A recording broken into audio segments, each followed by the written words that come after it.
Speaking of American blunders, let's turn to Afghanistan. Last week, the Taliban issued a new law. It is for women. They must cover their faces. They must be accompanied by male guardians. They cannot talk loudly in public. More importantly, they cannot even sing or be heard. So Afghan women must exist in silence. That's what the Taliban wants.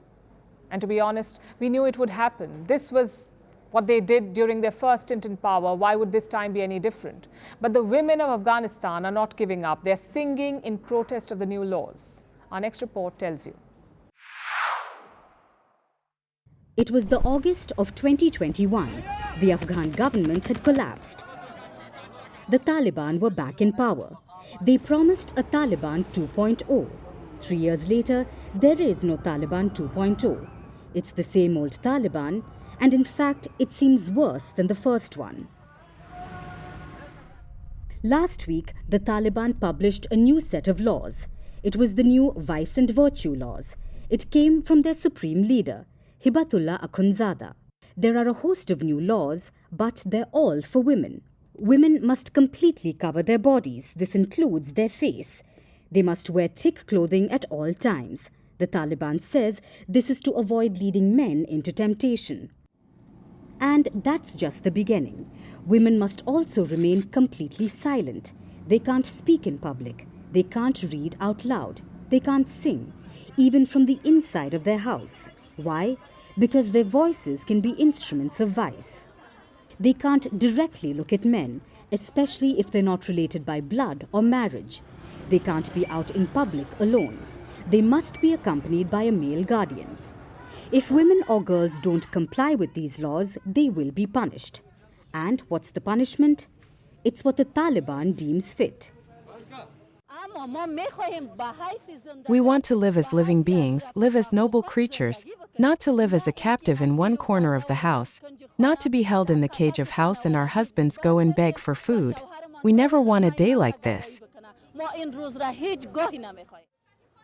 This is the face of Taliban 2.0. They promised equality in their first press conference. Yet 3 years later, girls are out of schools. Women can't go to colleges. According to the UNESCO, 1.4 million girls are not getting any education. That puts the future of an entire generation in jeopardy. And the list goes on. Women can't step out without veils. They can't sing, they can't speak, they can't travel alone, they can't walk in public parks. Beauty salons are banned. 3 years ago, a woman in Afghanistan could technically decide to run for president. Now, she may not even be able to decide when to go and buy groceries. Now, I'm not saying that 3 years ago it was perfect. It was not perfect. But it wasn't this.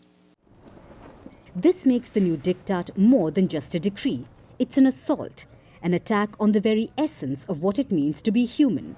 They are seeking to erase half of Afghanistan's population by rendering them invisible and voiceless. But the women of Afghanistan are not giving up. They are singing in defiance.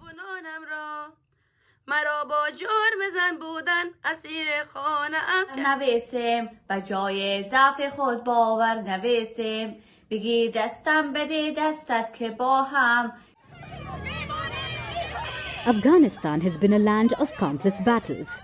Freedom here is costly and it often comes at a price of unimaginable sacrifice. These women know that. With each note they sing, they aim to reclaim a piece of their stolen identity.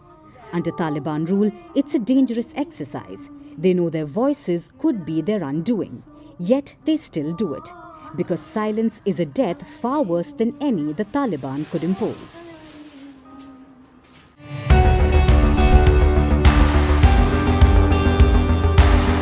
Across continents, one powerful news source. Bringing you diverse perspectives on the issues that matter.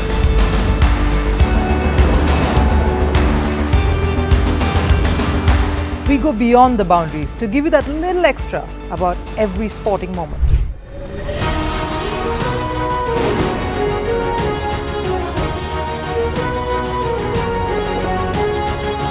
So thank you for making Firstpost 5 million strong. We're counting on your support, and you can trust us to bring you the news unfiltered and unvarnished.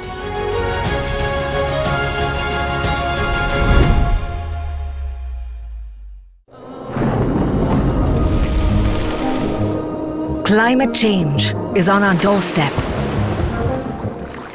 It's time for a revolution to take root. And it starts with 1.4 billion Indians. It starts with one tree. One tree for humanity. One tree for Mother Earth. One tree for our future. Project One Tree, a News 18 network initiative.